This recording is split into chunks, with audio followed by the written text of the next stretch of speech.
જાણ્યું નવલે સપસાવણ એ સોપંચન મુક્કારો શોભાપણાસનો મંગલાનંચ સભ્યેશિમ પરમમ હવૈ મંગલમ.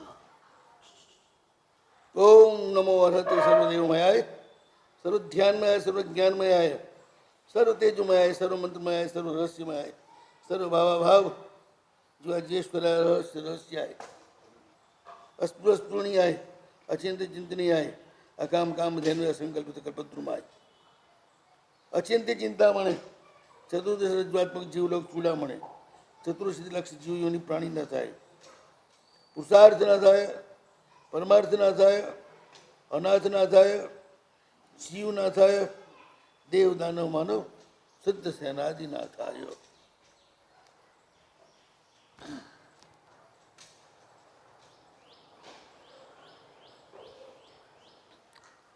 પ્રભુની ઓળખ માટેના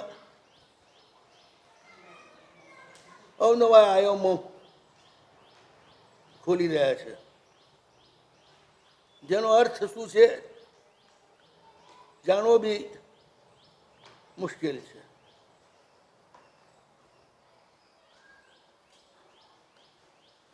ચૌદ રાજલોક માં જીવલોક એના ચૂડામણી છે. 84 લાખ જીવાયુની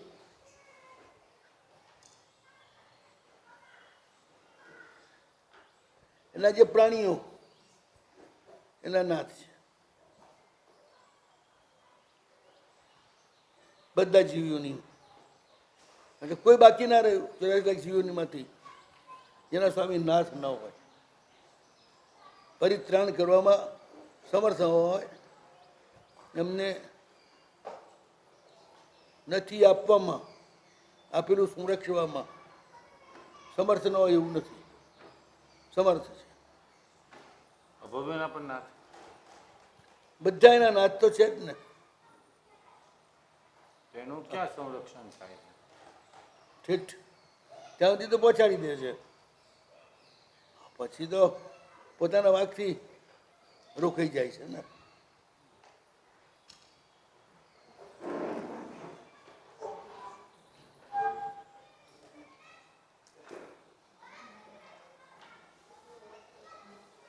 આમ તો છે જ પાછું ભવ્ય કુળ નિત્યોત્સવાય. ભવ્ય જીવ માટે નિત્ય ઉત્સવ સમાન છે પરમાત્મા, અભવ્ય માટે સાધન છે, જેના દ્વારા પોતાનું સાંસારિક ઉત્કૃષ્ટ સુખ પ્રાપ્ત કરી શકાય. એનું લક્ષ્ય ભૌતિક સુખો જ છે, ભૌગોલિક સુખો જ છે, બીજું કઈ છે જ નહીં. પછી એનું જે લક્ષ્ય છે આ શક્તિ એને આપે છે. પ્રભુ તો કઈ આપતા નથી, શક્તિનો ઉપયોગ તો તમારે કરવાનો છે, પણ કામ જે થાય શક્તિ દ્વારા થાય છે એટલે એને જ કર્યું કહેવાય. પુરુષાર્થ ના થાય. આપણા બધા પુરુષાર્થોના સ્વામી એ છે.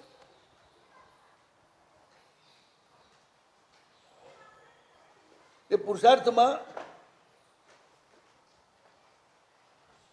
જેટલા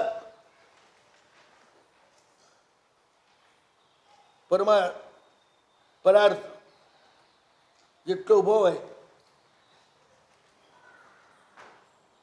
એ રીતે એનું ફળ પ્રભુ આપે.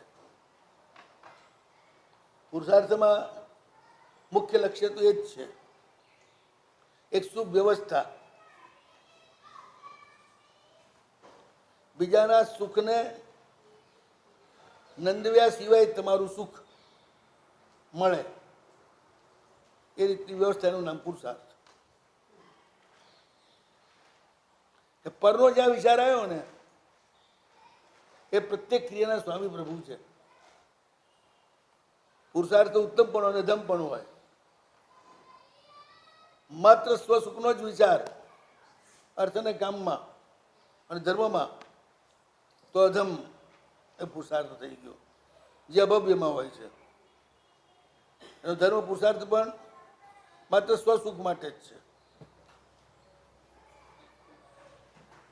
બીજા સુખોને દુઃખ, બીજા જીવોને નડવું નહીં કે દુઃખ ના આપવું એટલા માટે કે પોતાનું દુઃખ મળે ને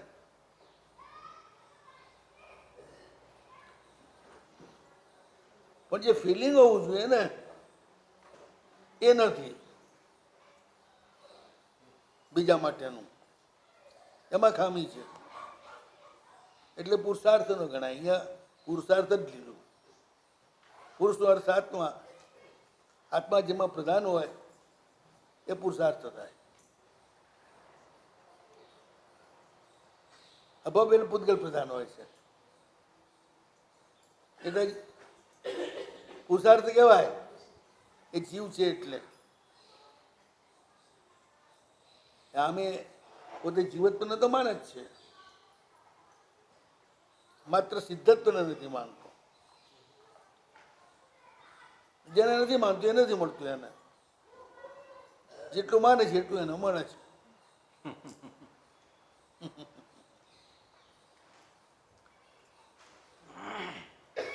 તમારા પુરુષાર્થના સ્વામી પ્રભુ છે. એટલે પેલા ગીતાના વાક્ય જેવું જ થયું, કર્મણ્ય એવા અધિકાર હસ્તે માં ફળે શું કદાચ. કર્મ કરવાનો અધિકાર તારો છે, પુરુષાર્થ કરવાનો અધિકાર તારો છે, પણ ફળનો સ્વામી તું નથી. એ એના આધારે છે.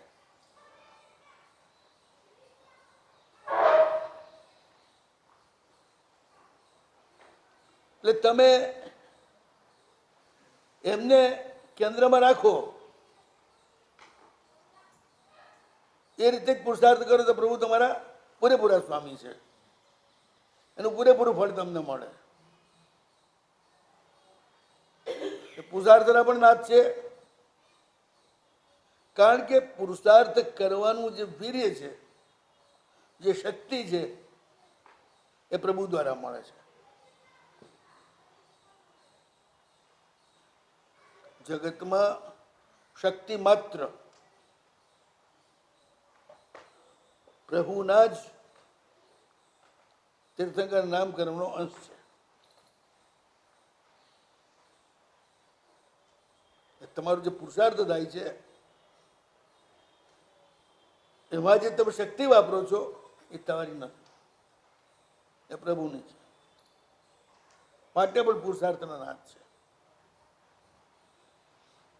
જેમ બાહ્ય વ્યવહારની દ્રષ્ટિએ સમગ્ર મનુષ્ય જગત અને અમે પૃથ્વી ઉપરના બધા જ જીવોની જીવન અને હલચલ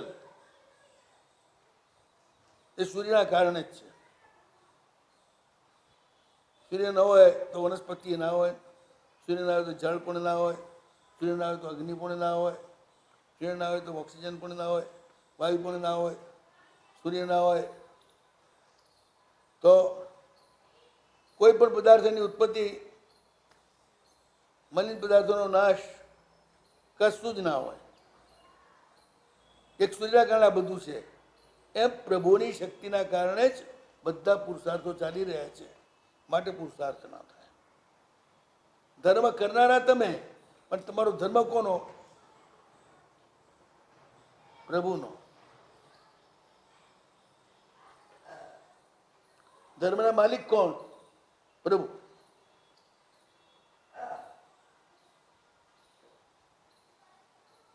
અર્થ પુરુષાર્થ.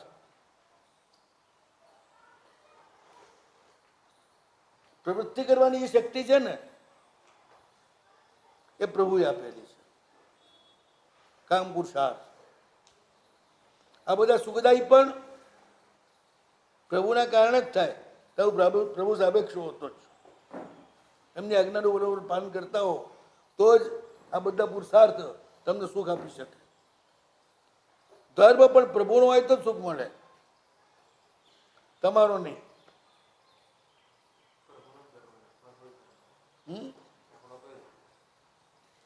આપણે હોય જ્યારે આપણે આપણી જાતે જ કરતા માનીએ ત્યારે આપણો ધર્મ થઈ ગયો, એ પ્રભુનો નહીં.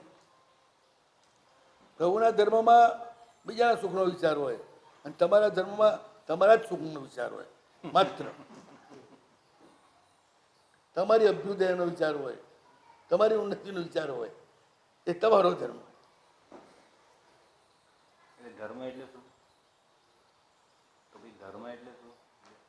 મારા સુખ, હું સુખ માટે હું જે પણ કંઈ કરું એ ધર્મ કહેવાય કે ભગવાનની આજ્ઞા ધર્મ કહેવાય? ધર્મ એટલે શું? પણ તો પછી એમાં ધર્મ એટલે શું સમજવું? ધર્મ એટલે આત્માનું અસ્તિત્વ, એનો સ્વીકાર, એનું નામ ધર્મ. અને સ્વીકાર એને અભ્યક્ત કરતી જે ક્રિયાઓ એ ક્રિયારૂપ ધર્મ કહેવાય.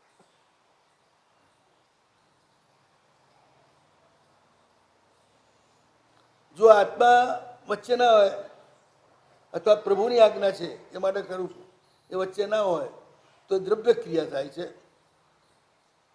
ભાવક્રિયા નથી થતી.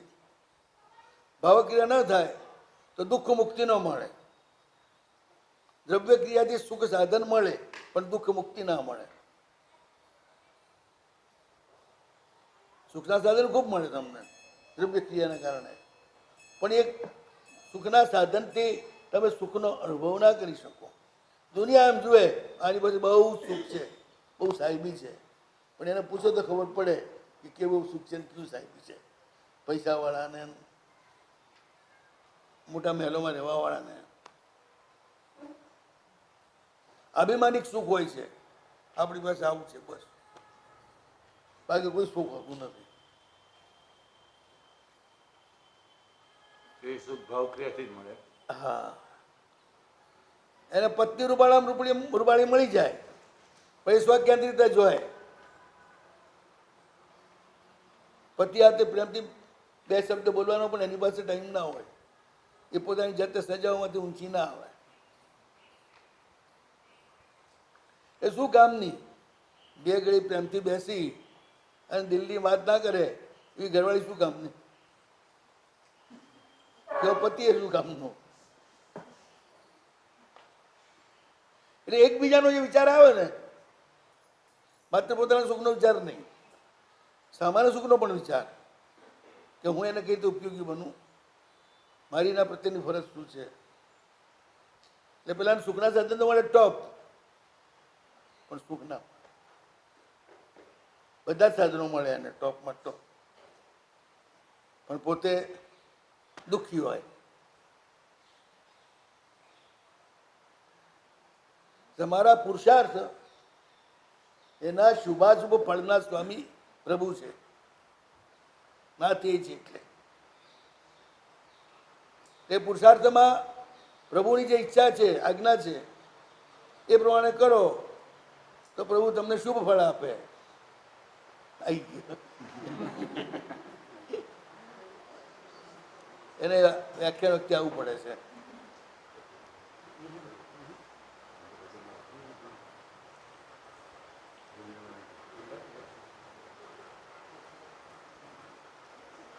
આ રીતે પુરુષાર્થના નાથ એ છે.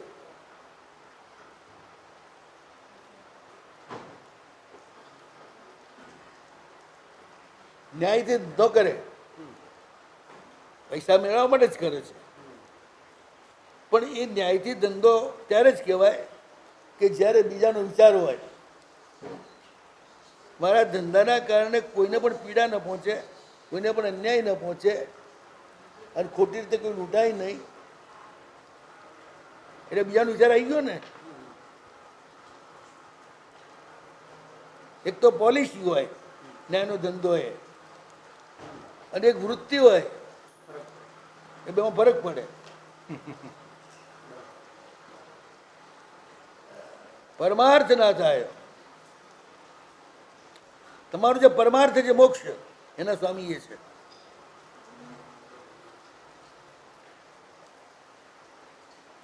બીજા કોઈ તમને મળે નહીં. સંસારના સર્વ દુઃખોથી છુટકારો એનું નામ મોક્ષ. મોહનો ક્ષય એનું નામ મોક્ષ.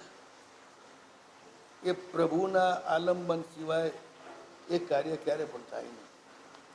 મોક્ષ તો સ્વપુરુષાર્થથી જ મળે ને. પોતાના કર્મનો ક્ષય તો પોતે જ કરવાનો છે. બિલકુલ.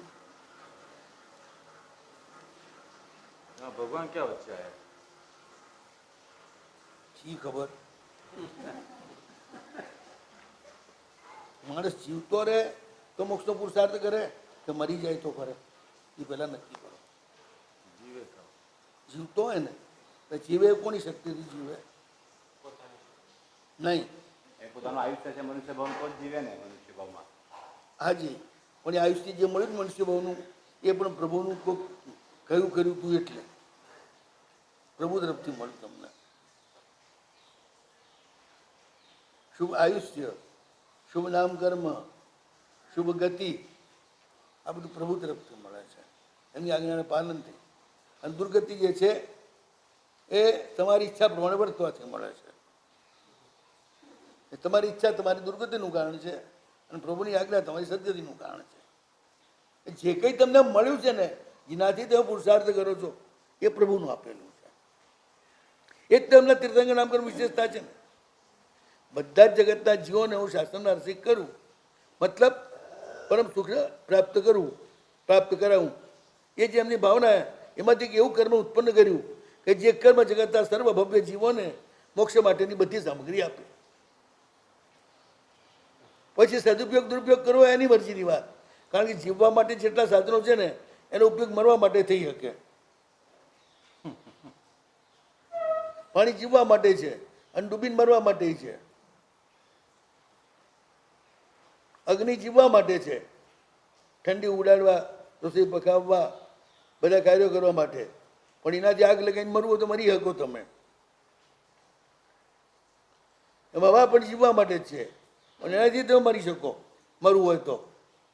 પેલા ગેસ ચેમ્બરમાં મારી ના નાખ્યા લાખો લોકોને.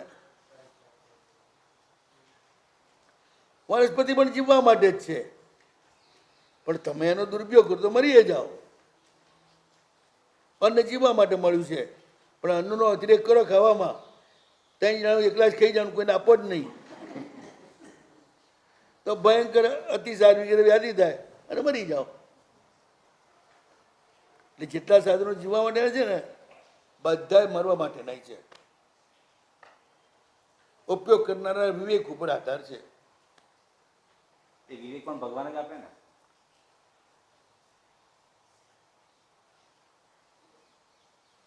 તથા ભવ્યત્વનો પરિપાક એ બાજુ પ્રભુની કૃપાથી થાય. છેવટે ભગવાન જ આવે. વિવેક પણ પ્રભુ જ આપે.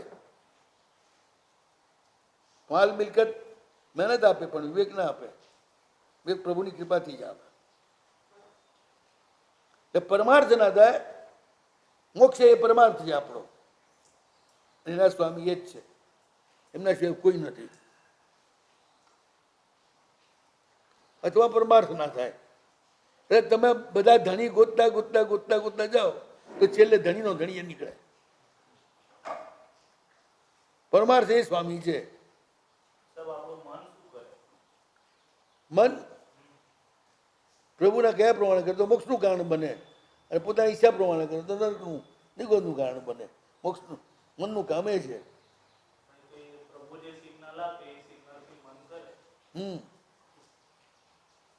પ્રભુ જે આજ્ઞા આપે તમારું મન કરે, અને મન પાસે તમે કરાવો તો તમારો છુટકારો થાય, નહીં તો પાછા પૂરી જાઓ. પ્રભુ કરાવતા જ નથી ને. પ્રભુ તો તમને કરવાનું સાધન આપે છે, શક્તિ આપે છે. પછી સદુપયોગ દુરુપયોગ એ તમારા પોતાના ઉપર નિર્ભર છે. જેમાં જગતમાં જીવવાની બધી શક્તિ મળી, અને સદુપયોગ દુરુપયોગ તો કરવાનું તમે સ્વતંત્ર છો ને. એમાં ક્યાં રાજા વચ્ચે આવે, સરકાર ક્યાં વચ્ચે આવે? છતાં સરકાર શિક્ષા આપે કે એનો સદુપયોગ કઈ રીતે કરવો, સ્કૂલોમાં ને બધે. પણ શિક્ષા લેવી, સમજવી અને એ પ્રમાણે કરવું એ પાછું તમારા હાથની જ વાત ને. તો આ બધું તમારા હાથનું છે. એક બાજુ પ્રભુ આપવા બી માંગે છે, એક બાજુ ટટરાવી મગજમાં નથી. શું? એક બાજુ પ્રભુ આપવા બી માંગે છે. આપે કીધું કે તથા ભવિપાકનો ઉદય થાય તો આપે બધું આપને પાઈ શું કામ તું પછી આપણે આપ કરે? એક વાત છે કે બાપ બધું આપવા માંગે છોકરાને, પણ છોકરો લંગોટી પહેરતા ના આવડતો હોય ત્યારે એને આપવું કે કપડાં પહેરતો શીખે પછી આપવું? પ્રશ્ન એટલો જ છે. વિવેક બી આપે ને, પણ એના શું કામ કરે, શું કામ ટટરાવે? એ ટટરાવતો જ નથી. તમે બદમાશી કરીને ટટલો છો. એ તો ટટરાવતો જ નથી. તો કે હું આવ્યો સીધો હાલ્યો આવ, જો કે ના બચ્ચા સર્કસ છે એ મને જોવા દે પછી હું આવી. એમ ટટલો છો તમે. એની પાસે જવાના રસ્તામાં છે ને દુનિયા આખીના મોક પદાર્થો રહેવાના, અને એમાં ક્યાંય માયા વિના સીધા એની પાસે જાઓ તો સીધું કામ થઈ જાય. પ્રભુ એટલી પરીક્ષા તો કરે જ ને, આ કાચો છે કે પાકો છે. બાળક હોય એ રમકડામાં રહી જાય ઊભો, મેચ્યોર હોય એ સીધો પહોંચી જાય. હવે મેચ્યોરિટી જે છે ને એ ભગવાન આપે, બોલો. પણ આવતી આવે ને ભગવાન આપે તો કંઈ એક સાથે જ ના આપે ને. તમે ખાવાનું છે ને તમારી મમ્મી આપે ને એક સાથે જ ના આપે ને, એક એક ખાવા ભરાવે ને એ આપે છે એનો મતલબ એ તો નથી ને એક હાથે આખો ડૂચો મોઢામાં ગાલી પેટમાં ઠોકી દે. એટલે જે છે બધું ક્રમબદ્ધ પર્યાયથી ભગવાન પણ જુએ કે આ જે થતું એમ જ થાય. જેમ જેમ પરિપક્વ થતો જાય તેમ તેમ વધુ ને વધુ અપાતું જાય. અને પરિપક્વ પણ એ જ કરે પાછા. મા બાપ જ બાળકને પાળી પોષી ખવડાવી પીડાવી અને પરિપક્વ રહે છે, મોટું કરે છે, તૈયાર કરે છે. પણ એ તો થતું એમ થાય ને, એ તો ના જ બને ને. 3 વર્ષનું ટેણ્યું કે મારે આજે જ ઘોડે ચડવું થોડું ચાલે. એ તો તમારું હોય ત્યારે જ થાય. એ કે આ પેઢી હું સંભાળી લઈશ. બાપાને કે હટો, તું સંભાળવાનું હતું, તારી ચડ્ડી તો સંભાળી દઈએ, તું પેઢી સંભાળ.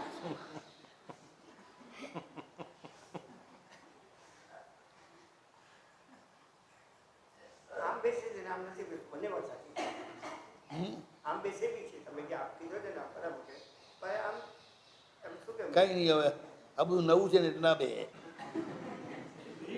જેમ જેમ ટાઈમ જશે ને એમ આ પછી પાકશે. આ પાકશે ત્યારે બેસશે. હજુ તમે એક વાત છે ભાઈ, તમે આજે જમો તો આજે ને આજે એનું લોહી થઈ જાય, એ ટાઈમ લાગે ને. એમ હજી આજે હમણાં જ તો સાંભળી રહ્યા છે. હવે સાંભળેલું અંદર ભજમ થતા ટાઈમ લાગે ને, કે આજને આ થોડું થાય. સ્કૂલમાં 12 મહિને પરીક્ષા લેવાય, કે આજે ભણાઈને આજે જ પરીક્ષા ના લેવાય.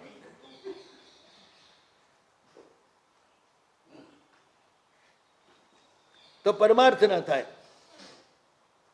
પરમાર્થના સ્વામી બને છે અને પરમાર્થે સ્વામી બને છે. બે અર્થ. પરમાર્થે સ્વામી બને છે. બધું તમે અને આ તમને કોણે આપ્યું પેલાય, એને કોણે આપ્યું તો પેલાય, એને કોણે આપ્યું તો પેલાય, એમ તમે ગોતતા જાઓ ને છેલ્લે આવે ભગવાને આપ્યું. એટલે એને પારમાર્થિક માલિક કહેવાય. છેલ્લે એમનું નામ આવે.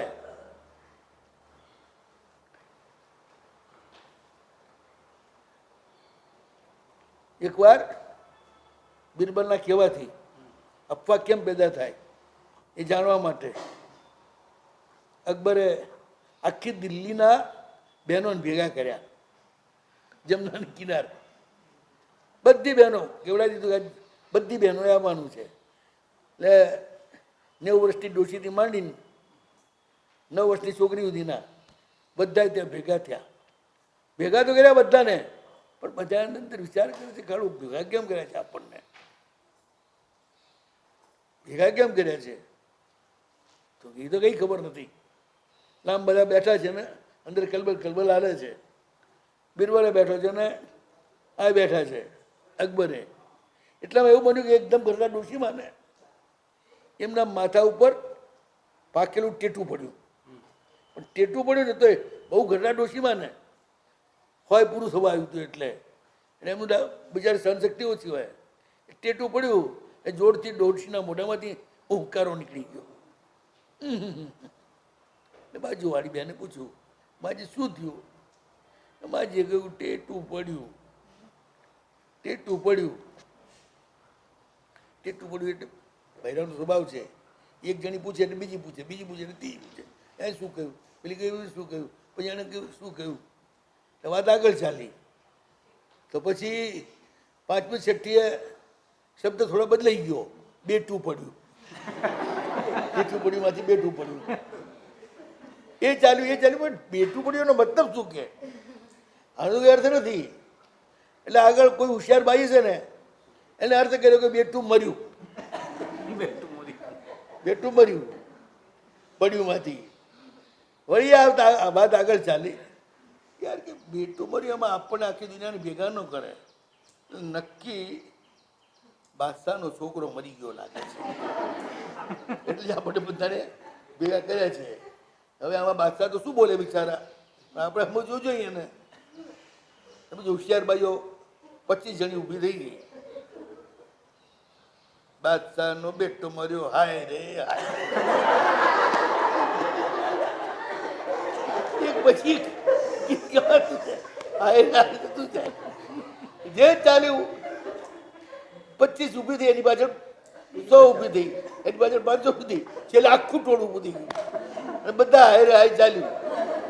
ये क्या है बिल्कुल ये क्या है साहब कोई मर जाता नहीं इसके पीछे ये नृत्य होता है ये नृत्य होता है इस तरह से माँ नाचती है क्या ऐसा गीत गाती है पर 600 कौन मरी गયું કે એટલે તપાસ કરતા કરતા કે ભાઈ બાદશાહનો બેટો મર્યો. અરે કે મારે તો બધા બેટા જીવતા છે કહો કોઈ મર્યો જ નથી ને.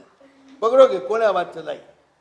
પકડતા પકડતા પકડતા પકડતા આમાંથી આમાન આમાંથી આમાન એક પછી એક બહેનોની પ્લેટ તપાસ ચાલતા ચાલતા કલાક 1.5 કલાક છેવટે માજી મળ્યા. માજીને પૂછ્યું માજી શું થયું ટેટું પડ્યું. એટલે આ છે ને છેલ્લે માજી મળ્યા ને એમાં આપણે આ બધું કરીએ ને ગોતીએ ને એટલે છેલ્લે ભગવાન જ આવે બધાની પાછળ છેલ્લે જ આવે બીજું કોઈ ના આવે.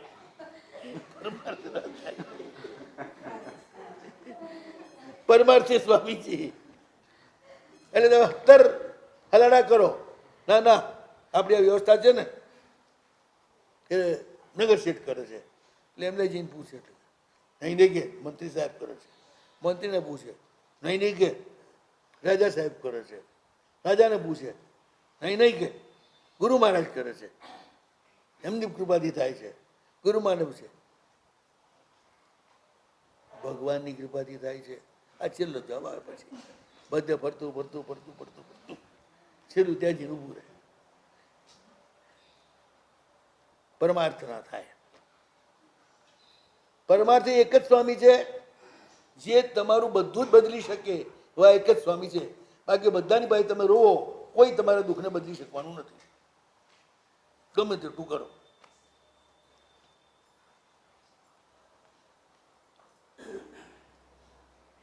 કારણ કે મૂળ સ્વામી ના મળે ને કારણ કે કોણ તમારો વિશ્વાસ કરે તો તમને આપે.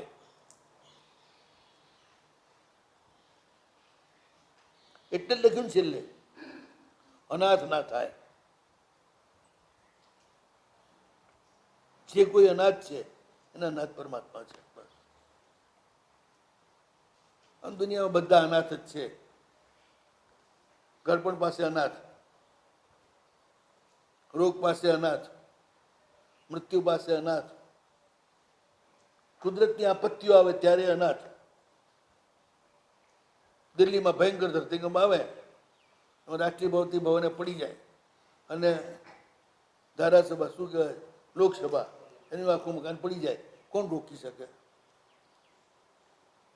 કદાચ એની અંદર આખી લોકસભા મળેલી હોય બધા ત્યાં બેઠેલા હોય એક આંચકો આવે ને ધરતી ચઈને આખી લોકસભા જમીનમાં હમાઈ જાય પતી ગયું બધાની ખબર એ કે ન મળે. કોની તાકાત છે આ બધું રોકી શકે? આ અમેરિકામાં ભયંકર કેવા તોફાનો આવે છે હવાના વરસાદના લાખો માણસ બેઘર થઈ જાય એવા. કયો અમેરિકા રોકી શકે છે? છેવટે બધા અનાજ છે. ઘણી ભયંકર આપત્તિમાં પણ પરમાત્માનું સ્મરણ બચાવે બચાવે બચાવે 100%. બીજું કોઈ બચાવે નહીં. જ્યારે તમે અનુભવ કરો અનાજ છું કોઈ અત્યારે છે નહીં આશ્રય એ કે હું છું ને તું બધા ફીલ કર કે અનાજ છું. આપણે છે ને આખી દુનિયા ધણી થઈને ફરીએ છીએ. અનાજ બનાવતી વાત છોડો ને હું નાથ છું. આટલી ફેક્ટરીઓ છે આટલી દુકાનો છે એટલા મકાનો છે. આ તો સારું છે કે અત્યારે એક જ બૈરું થાય છે, તો એ કહી દે કે મારે હો બૈરા છે, જેના જમાનાનો હોય તો. આ બધાનો હું ધણી છું. એટલે પણ તારો ધણી કોણ? કોણ જ છે? પ્રભુ અનાથના નાથ છે. જે ફીલ કરે કે મારું સ્વામી કોઈ નથી, એના જે સ્વામી છે. જ્યાં સુધી તમે ધણીપણાનો દાવો કરો ને ત્યાં સુધી ભગવાન એક બાજુ ઉભા રાખ કર અને ખત્તા ખા. આ સંસારનો પદાર્થ માત્ર, એનો સ્વામી તો હું જ છું. તું છે જ નહીં, તું ભાડવા જ છે. બધું ભાડે લાઈન કરે છે. બજારમાંથી ડ્રેસ ભાડે લાવીને અને પછી રાજા પાઠ ફરે, હું રાજા છું. શું કામનું? મોટર કોકની લઈ આવે પછી આમ બહાર જાહેર કરે તો હું મોટર વાળો છું, એમ તો થોડા મોટર વાળા થઈ જવાય.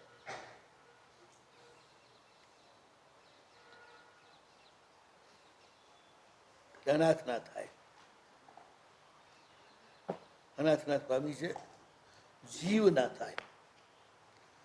કારણ કે એમને જે કંઈ કલ્યાણ કરવાનું છે ને એ જીવોનું જ કરવાનું છે. જીવોને આશ્રયને પૂતગલ ઉપર પ્રભુનું આધિપત્ય છે, પણ મુખ્ય તો યોગક્ષેમ તો જીવોનું જ કરવાનું છે ને. એ પૂતગલ યોગક્ષેમ નથી કરવાનું. જીવના સ્વામી એ જ છે, બીજા કોઈ નથી. અને પછી દેવ દાનવ માનવ સિદ્ધ સેનાથી ના થાય. નાથપણું છે આપણા જુદી જુદી રીતે. એમાં દેવોના પણ સ્વામી એ છે, દાનવોના પણ સ્વામી એ જ છે. દેવોમાં બે જ વિભાગ છે, કાં દેવ ને કાં દાનવ. પછી મનુષ્યો એના સ્વામી પણ એ છે. જગતમાં જે કોઈ સિદ્ધ છે ભિન્ન ભિન્ન રીતના સિદ્ધ હોય. અજયનો કહે છે કે 84 સિદ્ધ છે, નવનાથ અને 84 સિદ્ધ.